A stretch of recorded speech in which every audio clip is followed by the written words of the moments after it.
Hi everyone, very good evening.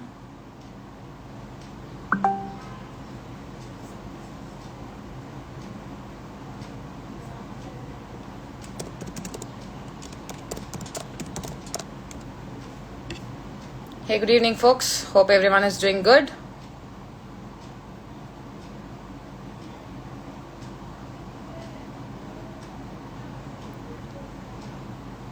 Good evening, friends. Hope everyone is gearing up for the Ironman 70.3 Goa race. Here is another AMA session with Deepak Raj, the race director of Ironman Goa. Just give us a second so he can join us on the AMA session, and then we will head out. While we wait for Deepak to join in, if you have any questions related to the Ironman course, please feel free to drop in your comments or ask us questions, and I'll make sure Deepak answers them at the end of the session or in between in the respective context. We are about 5 months for the Ironman Goa race, and I'm sure a lot of you are thinking, are you ready? Are you prepared enough? And things. Honestly, for someone who's done the Goa race in 2019 as my first race, I would say this is absolutely.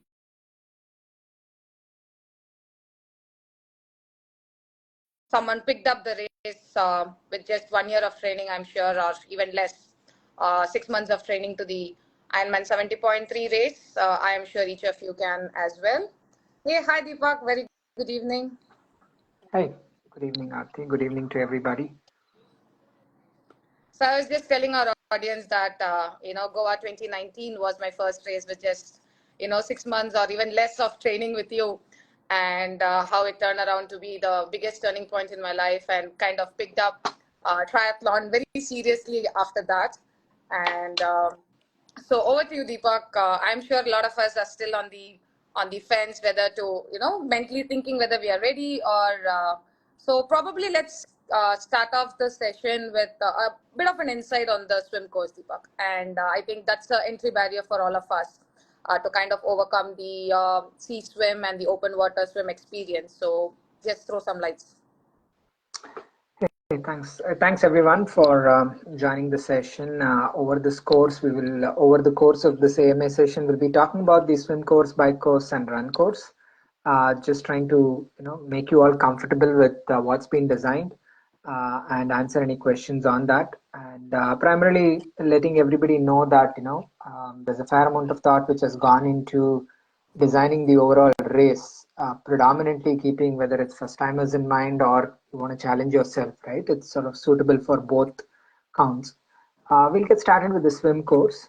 I think the swim course, in general, the conditions of the swim are relatively flat all through the years. I think all 3 years, what we have done, it's pretty much a flat course, flat from um, the swell of the waters or the seas are not at all significant, and it's something which which is quite calm waters, I should say.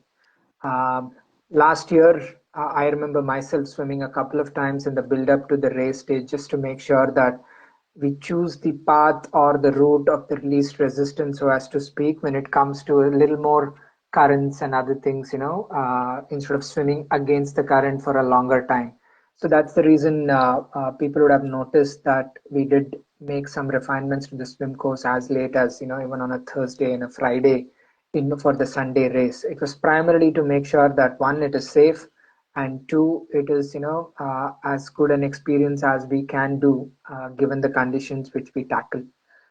So the conditions right now, what you would be seeing in a few other places with the monsoon about to come in, I don't think people should keep that as your baseline also. So that's another thing to keep in mind, that people might see the course, whether it's Goa or any other places and things, which are very different at this time. But having done 3 of those races in terms of organizing that and the conditions, we generally look at the tides and the currents quite a bit.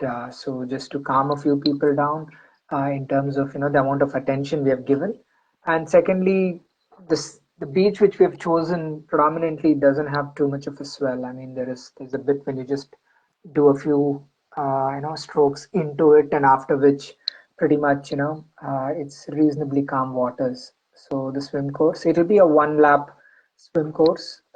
We have definitely looked at I think the first year we did a 2 lapper, but there was significant amount of time being spent getting in and out and things. But we also wanted to keep in mind that there is enough time for people to sort of get a break in between and things. But we've also noticed now with the course being reshaped, it's a 1 lap swim course, uh, cool, calm, collected sort of waters, and people are happy to join one of our swim camps, which we will be doing, maybe post monsoon, or maybe we may get something before the monsoon areas. Just look out for our calendars. That's a good opportunity to get a first-hand taste of what the waters and the things will look like. If not, obviously, we will have an opportunity sometime later in the season. But yeah, that's pretty much on the swim course. Happy to see if there are any particular questions on that. We can take a pause and see if there are questions specifically on the swim course. Yes, Deepak, we do have a couple of questions. The first question is trying to understand if the swim end is much closer to the transition, or is there any change in that? No, unfortunately, for us to find the right place to swim and the right place to put our bikes, we don't have too many options. So it'll still be the long transition walk or run, depending upon what people choose to do. But that will primarily how it'll be. We've tried our best to bring a few things together, but the mouth of the river and there's a fair amount of things, so we don't think it is safe moving the swim course closer to where the transition is, and unfortunately we can't move the transition anywhere close to where the swim is. So unfortunately, that's we're bound by a few challenges there. Hey, thanks, Deepak. The next question is how soon should we head to Goa to kind of get used or get accustomed to the swim or the sea primarily? I think that's what they mean. Yeah, I think, I mean, if there are any camps, obviously, please do that. And even now, if you and a group of people want to swim, obviously, please don't swim alone at any point of time. Get some support, be it in the form of kayaks or other people and things, and you can do your swims in the coming days and weeks and months. But if you're talking about the race week per se, look, anytime coming there, 4 to 5 days gives you good amount of time to take advantage of maybe doing a swim again with a group and just getting comfortable with the bike route, the run route, and a little bit of the weather, which will be it'll be hot and humid. So if you come expecting hot, humid, and a tough race, I don't think you'll be disappointed. So come with that mindset, and anything cooler or anything less challenging means it's better than what you expected. I think the next question is on the humidity, Deepak. So if you want to just touch upon that.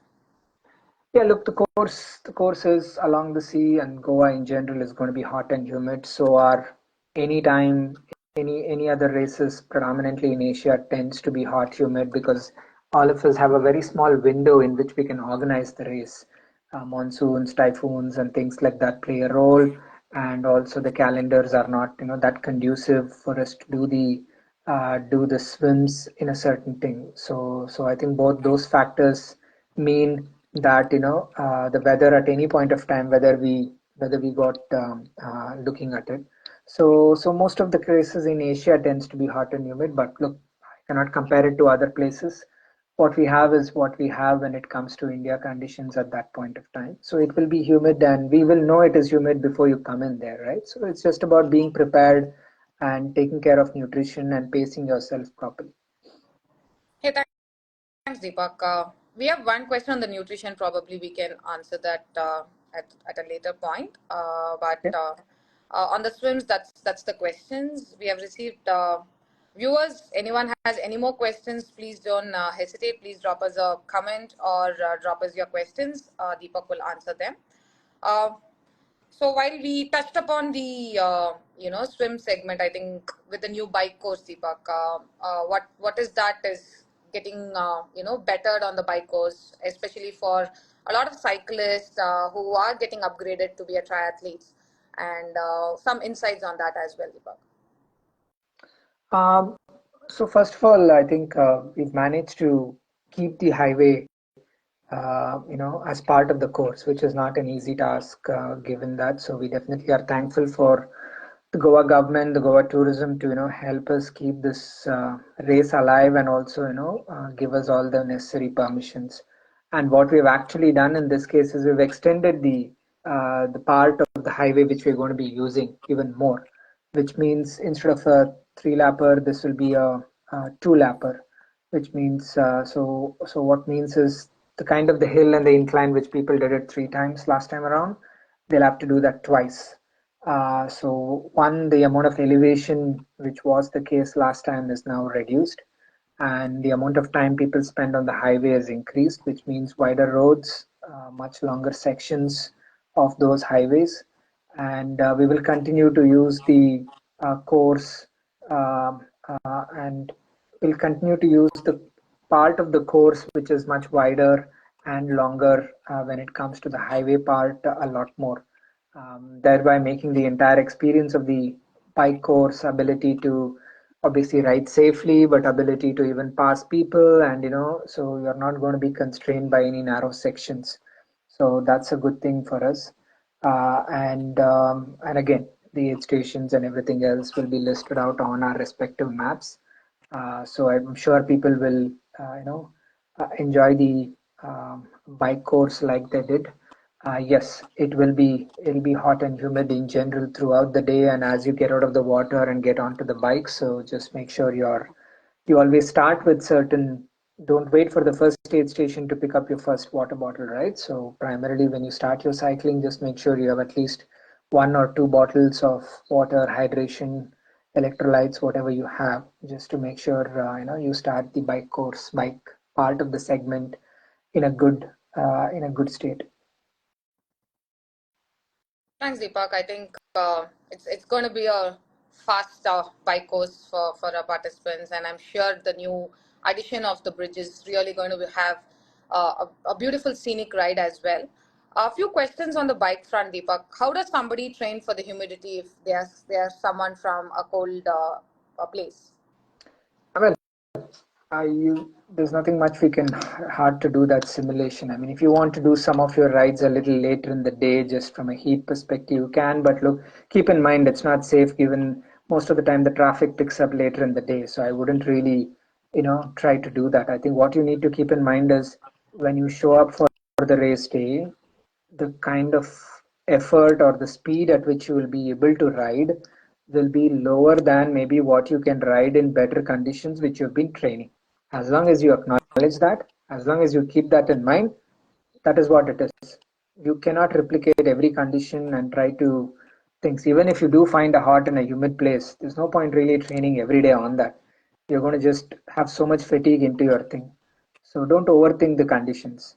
You know it's going to be hot and humid, which means for whatever speed you think you can do, it will be different. It'll be lower. It could be windy and a lot of things, right? So as long as you just keep that in mind, take care of hydration and nutrition properly, and pace yourself, you'll be fine, right? And that is all you can do at this stage.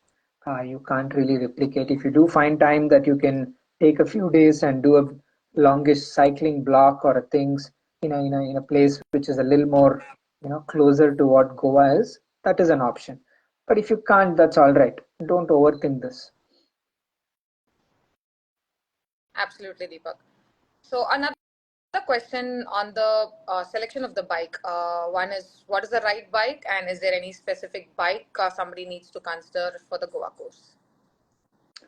No, I think the bike course of Goa is not going to determine a type of the bike, but I think in general, the road bike, any road bike with a tri-bar, aero bars attached is good enough. If you have a TT bike or you want to buy a triathlon bike or you want to upgrade to a triathlon bike, that's also fine. But I don't think you need to think any differently because of the cycling course of Goa that you need to change anything, be it in terms of cassettes and gear ratios and anything else. I wouldn't definitely go that route to do anything different there. But if you're somebody very new to triathlon and you're looking at it, obviously any good road bike would do, any brand for that matter, right? It's just a matter of picking up based on your budgets and making sure. So if you're very new, obviously buy any road bike and invest into a good set of accessories, helmets, cycling shoes, and basic bike computer, or your existing watch for Garmin will do the trick. You don't need to do anything more than that. I think that's what I would be advising. Uh, Thanks, Deepak. And if you don't mind, if you can just touch upon on the drafting rules for the bike course. Yeah, you cannot draft. It's a draft legal race, which means you cannot ride exactly behind somebody. You need to maintain what 10 feet, or I mean 4 bike lengths, right? It's a hard one to gauge when you're riding, but making sure that there are at least 3 to 4 bike lengths between you and the person in front, which means you can't ride exactly behind somebody. That's important. And also, you cannot ride side by side for a very long time. When I say very long time, it means you usually have 25 to 30 seconds to pass somebody, right? So if you're passing them from the right, which is the case while you're driving or riding in India, you will have 25 to 30 seconds to pass that person. So you can't ride next to that person for too long, because that in turn means you're impeding somebody else who's coming at the back. So in terms of drafting, you need to keep a safe distance between you and the person in front. And in case you're passing them, you have 25 to 30 seconds to make that pass. Otherwise, you'll be given penalties because you're blocking or you're drafting behind that person. Yeah, thanks, Deepak.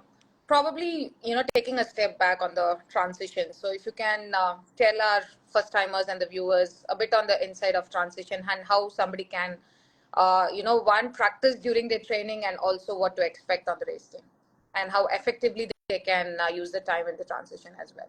Yeah.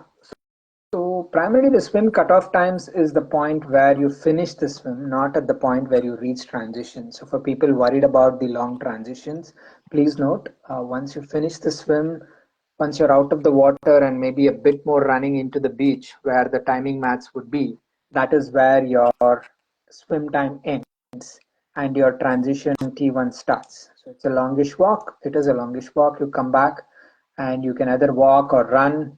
There is also some water there. You would have done a long swim, so maybe get some water, have an easy walk or a run, whatever suits you, all the way to transition. And given your bike and all the accessories are all nicely readied and placed, just get on with it, right? Keep moving, which means if you have to change into something else, do that. But otherwise, if you're already wearing your tri suit, it's just a matter of helmet, goggles, cycling shoes, check your nutrition, get your bike, push your bike.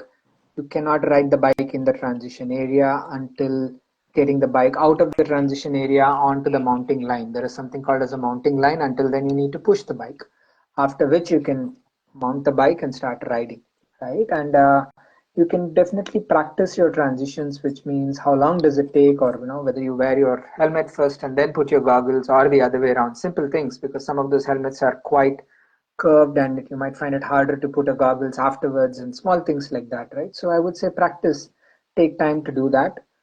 Take time to practice what are the things you will keep in transition, and making sure you have spares and nutrition, and how are you going to carry them, right? Don't experiment too much on race day or the race day, pre-race day morning, right? So just making sure, what are you going to wear? Does it have enough space to keep your nutrition? Does your bike have enough place there to keep your spares and things?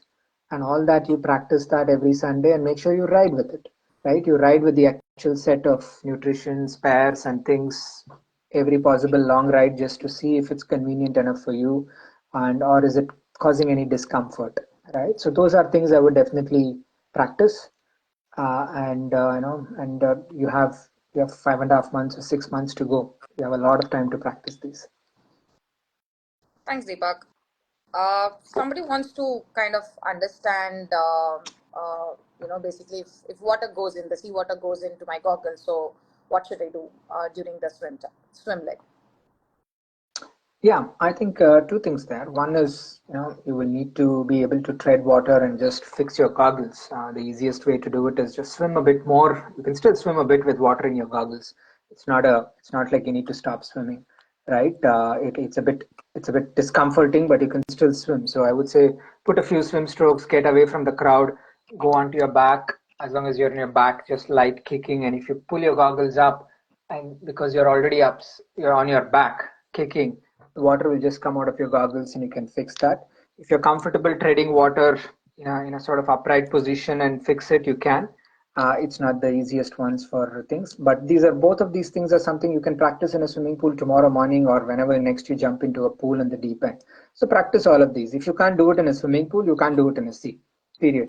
Nothing is going to change on 27th of October for you. Okay, the water will be a little more salty, a little more buoyant. Very small difference, right? So practice this in the pools and get comfortable with it. Thanks, Deepak. Uh, a question on the maps and the routes. Are they available on the website? Yes, they are. Uh, the number of slots for the World Championship, maybe you want to take it now or a little later after we talk on the run course, Deepak? Two things. I think we are yet to make this information public, but instead of the usual 30 slots, we managed to secure more slots. Just keep an eye on the space. It is definitely more than 30. We're trying to see what we can do to get more and more opportunities for people from India to be able to go to the World Champs. This will be for the 2025 one. Where is the 2025 one Spain. happening? This Is it time is Spain? in Spain. Yeah. Spain. Yeah. So this will be in Spain. Obviously, the 2024 one is in Tapo in December, but our race being in October actually qualifies for the next one. But we will definitely have more than 30 slots, and they'll be distributed across every age group. And not only for the first person, in some cases, excuse me, there will be more than one slot per age group, sometimes two, three, and four. And there is a roll down, which means even if you've not come first or second, you could be fourth or fifth. And if the top persons don't take it, but you need to be physically down there for the roll down ceremony, which will be happening, I think, on Sunday at 5 o'clock. You can check our schedule. Thanks, Deepak. Our next question is somebody wants to know if doing a 70.3 is the race eligibility for a full distance. It is. I mean, doing one half always helps, and I would definitely recommend people to do a few before doing a full, or at least doing enough that type of training in addition to doing one or two races, right? So that definitely qualifies. It sort of opens your eyes on to what does it take to be racing or training longer volumes. What happens at the 5 hour mark, 6 hour mark, or depending on what speed you do, and your swim, bike, and run, it could be 5, 6, or 7 hours, right? So I think that gives you a good indication of where things stand. It'll also give you an indication between swim, bike, and run where your strengths lies and what areas you need to work on, based on which you can work along with your coach to just handle those areas. Great. Another question on the swim front, Deepak. How different is it to swim in a pool and a sea? It is different, but at the same time, it's still um, the difference is obviously you can't hold on to a ledge at the end of the water, or you can't just stand when things are there. Outside of that, there's no black line for you to follow, right? So it's about ability to swim straight, ability to breathe on both sides, ability to just sight and make sure you're comfortable with it. But outside of that, as long as you're able to swim a certain distance in the pool, you will be able to do it in the sea, right? So if you have, and just take the opportunity to do one or two open water swims when you can, if in case you just need to get over. uh, it's not like everybody has a fear. I think the part that there are some people who are afraid of open water, different levels of that, doesn't mean you will need to overcome a big fear, right? So I would say, until you actually do that and things, you will not know whether you're less comfortable or more comfortable with it. So don't go by what others are telling you, right? So, but it's important that you still get a feel of it before the race. That shouldn't be the first time you jump into the open water. So that's what I would recommend. Thanks, Deepak. I think we'll get on to the run course, which has been the third best run course in the Ironman Asian category. So let's throw some insights to our audience on the run course, Deepak. Trancos is pretty much remained the same, except for a very small change, I would say, or for that matter, it's remained pretty much standard from all our editions. It's a 3 lap bike course. It's about 7 kilometers long. and little more in the first and the second lap, or sorry, the second and the third lap, based on the small U-turns which we have. But it's pretty much three equal laps. And yes, by that time the weather would be a bit more hot and humid, but there are plenty aid stations for each of you to take through, including volunteers, ice, all the usual water, hydrations, gels, bananas, and things like that. So take advantage of that. And yes, there's a small section. There's a small section near Donapala, which is a bit of a hilly, a bit of a climb. I think it's about 100 to 150 meters. It's not too much. You can walk it up if you want to keep your heart rate down. You can do an easy jog. You can, up to you, based on your conditioning, fitness level, and choice. But outside of that, it's a pretty flat course. It's a good course along the sea, some great volunteers, good support from the local Goa community, and and then thanks for all the. I mean, in the survey and the awards, we've been voted the third best run course in Asia, which is great. Thanks to all the people for the support, and definitely the volunteers and the others who make the run course a little more doable at that time of the day and at that time of the race, where everybody's just trying to get to the finish line. So the run course is pretty standard. You can definitely try running that if you're there 3 4 days before. You can definitely do a lap of that at any point, right? So that's a good way to just have a feel of the bike course. I mean, sorry, for the run course. How does one utilize the aid station in the run, Deepak? Sorry, repeat that to me. How does one best utilize the aid stations in the run course in terms of I mean, what do they? I probably think they want to understand what should they pick at every aid station. I think, look, every aid station you should still drink some water or electrolytes. Saying this aid station I'll eat, next aid station I'll drink. I mean, I mean, you're talking about 2 kilometers, right?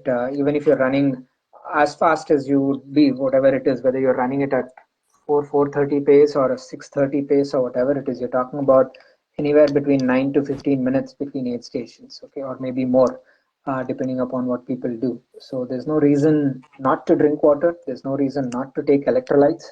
If it means you need to take a few steps and take a stop and drink that, make sure you don't carry those things all the way through the run course and throw it anywhere. There's a clear litter zone, both on the bike course and on the run course. I don't want each of you to get a penalty. Don't put me in that spot.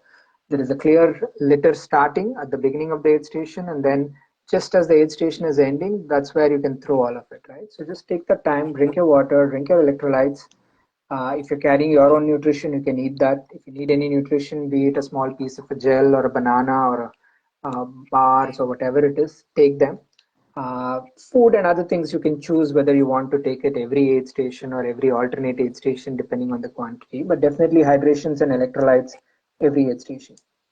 Thanks, Deepak. Somebody wants to understand if the roads would be closed from traffic. They would be. They've always been. That's something we've always been very particular and clear about. They will not only be closed, but they'll be closed and secure from quite a bit of hard barricading in all the sections which are relevant. Thanks, Deepak. Coming back to the kind of the swim leg again, if you can give some insights on how the boys will be placed and how far apart will there be the boys for them to sight? That's a question from one of our viewers. I think you'll just have to wait on that section based on the course itself and that. But definitely there are some very clear, marked out, tall enough, boys which will be there where you need to take a particular turn, right? Outside of that, marking along the course, either every 25 or 50 meters, there will definitely be sections there for you to know that you're following on the right side, as opposed to just being one boy here and one boy there, right? So there's almost like a lane rope, if not exactly identical to that. So there's a fair amount of direction and things which we've been putting over the years, which will also continue this time. I think that's a huge relief for a lot of first timers, Deepak. How about is the course wetsuit legal? No, it's not, because the temperatures are not 24.5 from what I know, which means anything more than 24.5, wetsuits are not allowed.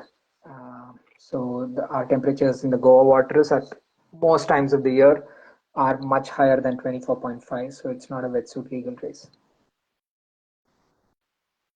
I think we have managed to answer all the questions.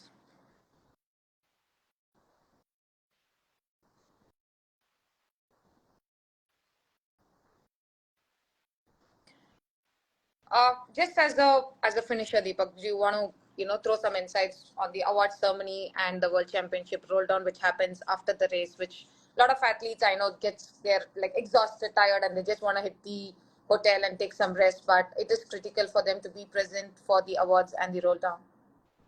Correct. I think we've moved our timings. I think maybe a little more, allowing even the last finisher to have enough time per se to come back from where the race is to where the award ceremony is. Even though that will be quite close by this time around, where we will be doing it always has been. But I think so. It's important to be in person to collect your World Championship slot if in case your name is called out, and for the roll down, which means if the first person who won the age group doesn't want to take up the World Championship slot, then it is then called upon for the second person. The second person in that age group who's come second in that age group doesn't, then it's third and fourth. That's why it's called a roll down. So it's important that you are physically present.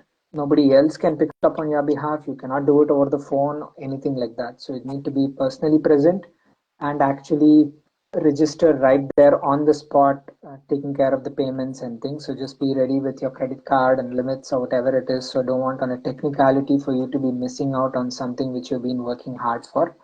So that's what it is. The same goes for the awards. I think the awards will be done after the race. I think allowing enough time between maybe the race finishes at 3:30, 3:40, let's say the fast last official finish time, and making sure that after that. So that's something which I think it's also important. There are age group awards for every age group, and then there are relays, and there is also an overall finisher and some fastest swim, bike run. We are trying to create a lot more awards to keep the people motivated. So definitely please come over, and in addition to for your own thing, come over and support whoever it is, your friends, family, whoever it is who is also out there with respect to these awards and the roll down ceremony. Thank you so much, Deepak. I think we kind of come to the end of the session. Uh, Guys, last few minutes, if anyone has any questions, we're more than happy to answer it for you. Just scroll through some of them. I'm just trying to see if there are anything. Okay. I'll let you How also do just you scroll through manage Arthur. jellyfish sting? Sorry. I mean, there's medicals and there's vinegar and there are few things there in case you do get it. So at any point, if you do get that, and if you notice that when you're getting out of the swim, just make sure you take that medical attention before going on to transition. But if something happens during the swim and you're finding it hard to continue, always put up your hand and get some support and help from people who are there either in the kayaks or on the surfboards to see that. They will also have the necessary things to help you out. We've not had too many issues over the course of those three editions. I know on the practice day, I think, or practice day or whatever, on the Friday and Saturday where people were swimming on their own, there were a few more, but actually on Sunday there weren't, right? So we'll see what best can be done. Unfortunately, that's something which is hard to control and manage, but we are prepared. Uh, a few tips on sighting, Deepak, in the open waters.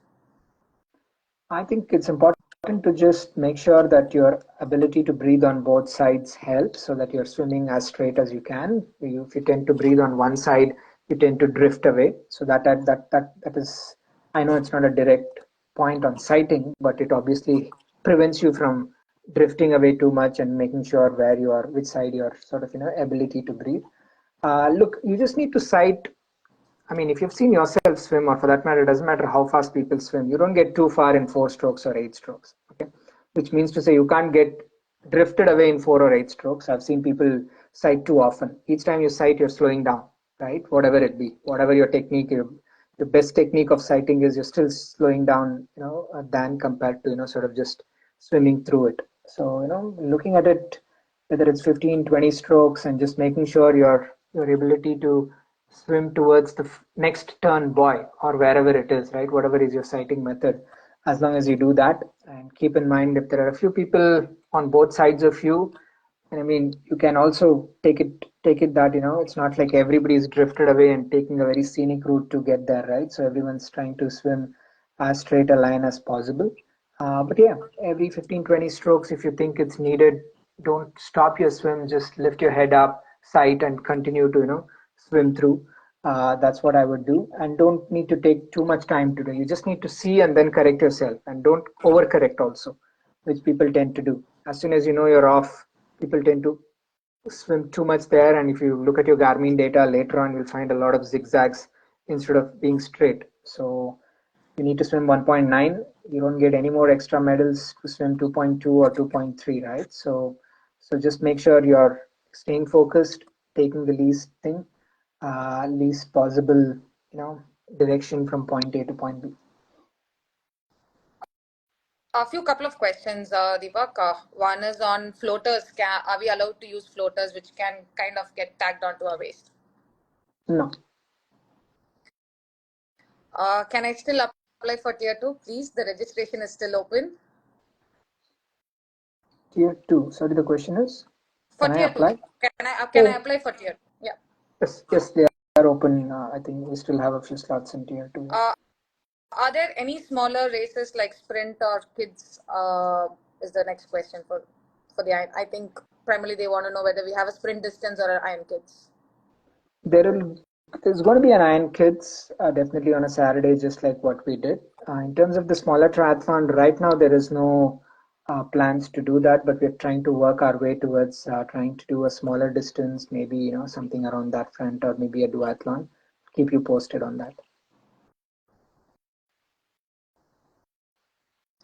Uh, is the cycling terrain hilly and how much distance? You can check out our maps for the specific elevation. There are a few climbs, but again, it's a 2-lap course now compared to last time. So actually, the amount of climb or the total elevation, the ascent has actually reduced from our last year's. Next question is, can you please organize Ironman races in South Goa next year?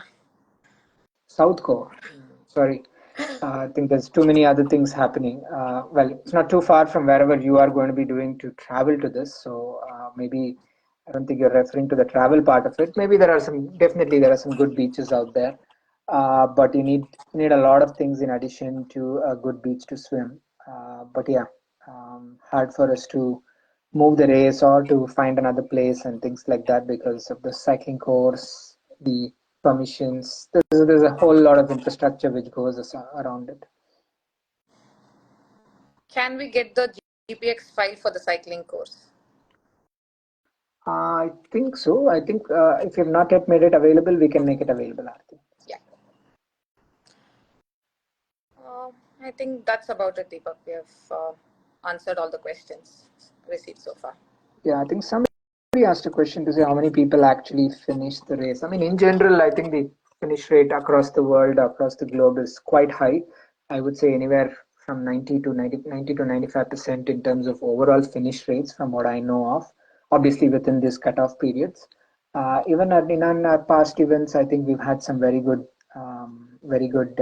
finish rates, including the swimming part. Our main thing which we felt is swimming is an entry barrier, people may not, and things. Yes, there are a few people who miss out on the swim cutoff times, but nothing out of the ordinary compared to other places too, right? So I think in general, again, the race, the swim, the bike, and the run course is quite conducive for first timers. There's a lot of time for us to train. I definitely encourage everybody to utilize every day and go for it. And yes, it's a course which is well suited for you to take up the sport and take advantage of a homegrown race, right? Which always helps us to get our Ironman journey started. If you want to take one last question, Deepak, if we fail to qualify the swim cutoff, are we allowed to continue the race? No. What tends to happen is every X minutes you are past the swim cutoff time, it means it is that much more time you'll be on the bike course, and which in turn means the bike course cutoff times and things, right? So as per the rules, once you miss the swim cutoff time, you'll not be allowed to bike or run. And the same comes with the swim and the bike overall cutoff times. That's the nature of the sport. Unfortunately, we'll have to hold those rules. Hey, once again, thank you so much for your time, Deepak. I think the doubts in a lot of us who are looking at starting the try journey with Goa being the home race. And if any further questions are there, don't hesitate. Please drop us an email at support@yoska.in, and our team will be there to answer all the questions. And if you're looking for a training partner, Yoska is always there. Check out our website at yoska.in again, and drop us a note. Happy to reach out and clarify all your doubts as well. Thank you. Thanks, everyone. Thanks, Ati, for hosting this. All of you have a good evening and safe training. And look forward to seeing a number of you at the start line and at the finish line. So safe training. Take care, and we'll be back again with another session. As Aarti said, you have any questions, don't hesitate to write to us. Thank you so much. Take care. Cheers. Thanks, everyone.